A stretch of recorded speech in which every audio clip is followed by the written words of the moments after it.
Here's a question nobody asks until it's way too late to unhear it. Why do you look the way you look? Not your face. Not your height.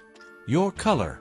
Because here's the thing, if you go back far enough, past your grandparents, past their grandparents, past every name anyone in your family has ever written down, every single human being who ever lived traces back to one dark-skinned population in Africa. Not most humans. Not the majority. All of them. Every one. There was a time when a pale person simply didn't exist anywhere on planet Earth. Not one. Zero fair-skinned humans, anywhere, for tens of thousands of years.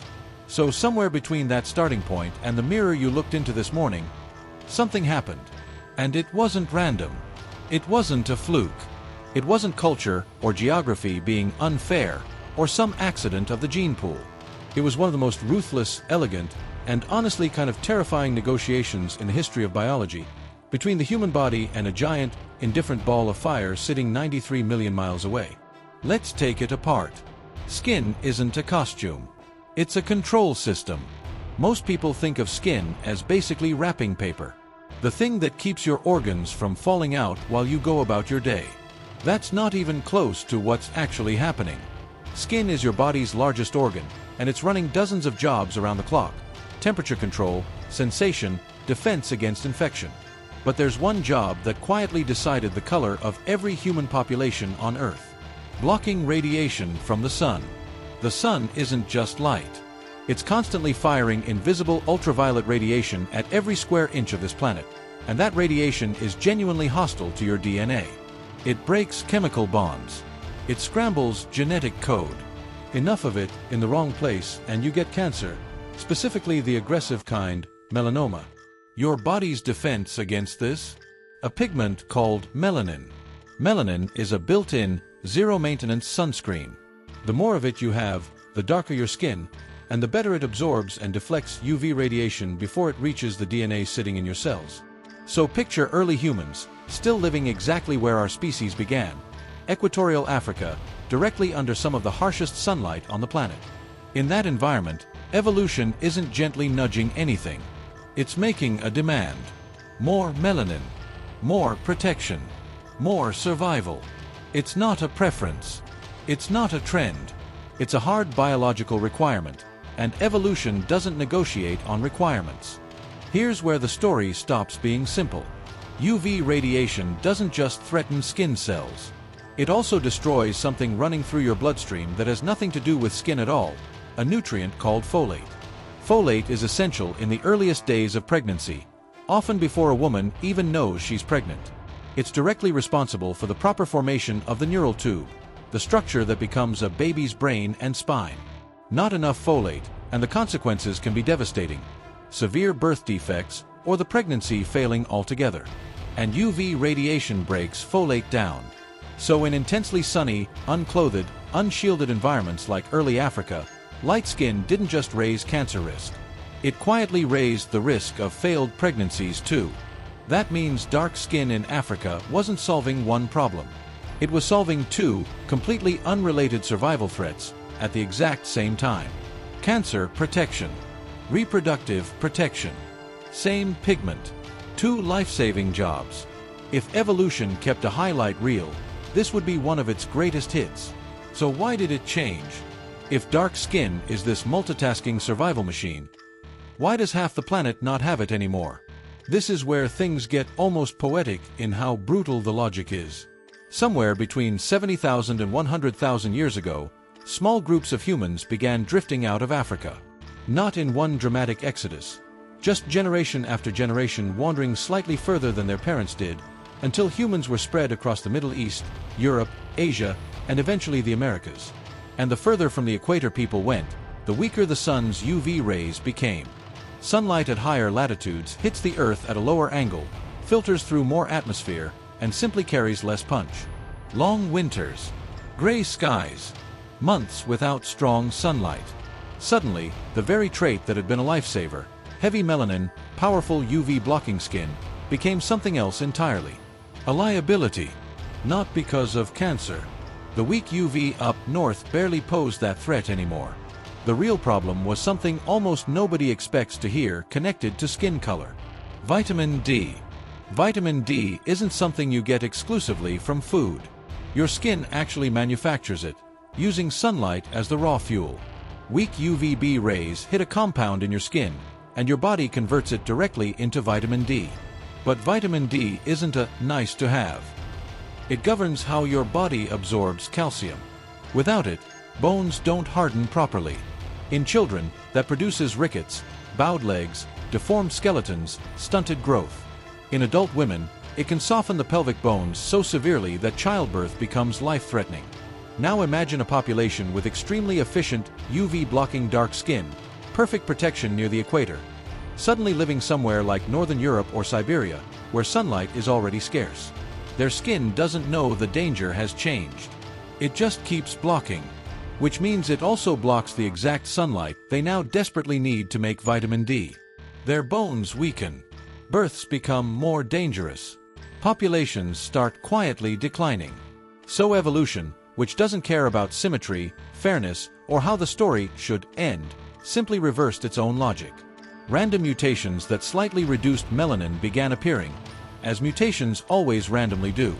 But this time, instead of being wiped out, they spread, because people with a little less pigment could make a little more vitamin D, build stronger bones, survive childbirth more often, and pass that advantage on. Generation after generation. A shade lighter. Then a shade lighter again. Not because of taste. Not because of culture. Because at that latitude, under that sky, lighter skin kept more people alive. The timeline twist that shocked scientists. Here's the part that appended everything researchers thought they knew. For a long time, the assumption was that this lightening happened slowly and steadily as people spread north, a gradual multi-100,000-year fade. Then ancient DNA analysis blew that theory apart. One of the clearest examples, a roughly 10,000-year-old skeleton found in Britain, nicknamed Cheddarman. Genetic analysis revealed he likely had dark to medium dark skin, dark curly hair, and strikingly, blue eyes. A combination that seems almost contradictory today, since we associate blue eyes with very pale skin. But 10,000 years ago, that link simply didn't exist yet. The pale, easily sunburned skin we now think of as classically European only became widespread somewhere in the last 6,000 to 8,000 years. Put that in perspective. Homo sapiens has existed for roughly 300,000 years. That means the lightest skin tones on Earth today emerged in less than the final 3% of our entire species timeline. So what flipped the switch? Farming accidentally rewrote human skin color. Around 6,000 to 8,000 years ago, humanity went through one of its biggest transformations ever. The shift from hunting and gathering to farming. And almost nobody connects this shift to skin color, but it's a huge piece of the puzzle. Hunter-gatherers ate fish, organ meat, shellfish, foods naturally loaded with vitamin D. Their diet was quietly backing up whatever their skin produced. Farmers ate grain, wheat, barley, oats, carbohydrates, not vitamin D. Overnight, in evolutionary terms, an entire dietary safety net vanished. People became almost entirely dependent on their skin's own vitamin D production. And if that skin still carried a lot of melanin, it simply wasn't enough anymore. On top of that, farming communities were large, dense, and settled, completely different from small scattered hunting bands.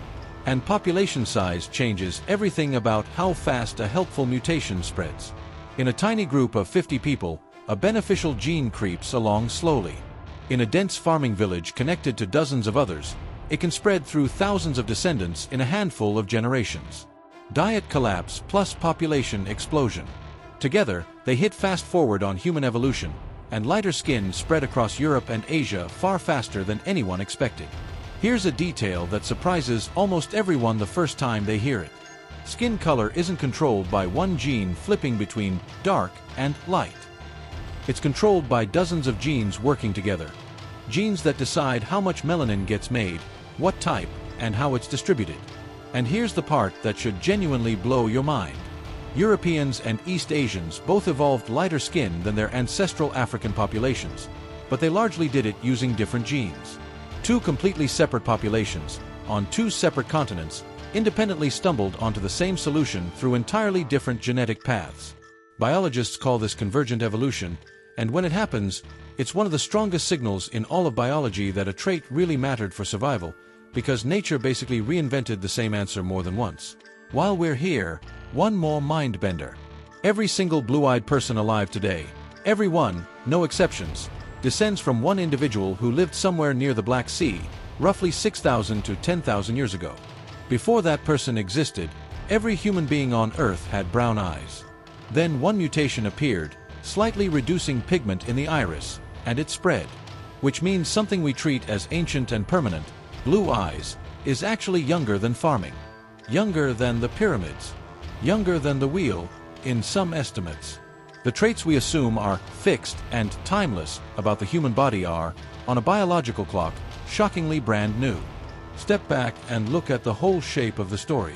Skin color, the single physical trait that has been used to divide people, build hierarchies, and justify some of history's ugliest chapters, is, underneath all of that, just a UV calibration setting. A dial. An adjustment your ancestors' bodies made based on how much sunlight they lived under, and what their diet could and couldn't cover. Light skin isn't better. Near the equator, it's genuinely dangerous. More cancer risk, more folate destruction. Dark skin isn't primitive. It's the original human default, the baseline every other skin tone branched off from. The sun didn't choose favorites. It didn't care who ended up pale and who stayed dark. It just kept burning at 93 million miles away, completely indifferent, and evolution quietly did the math on every single population that ever stood beneath it. We built entire civilizations worth of judgment, hierarchy, and cruelty on top of what is, at its core, a vitamin D problem and a folate protection mechanism. And the most human part of the whole story? Every shade of skin walking around on Earth today, yours included, is simply a living record. A biological receipt of every environment your ancestors ever passed through, written quietly into your skin in a language older than any of them ever spoke.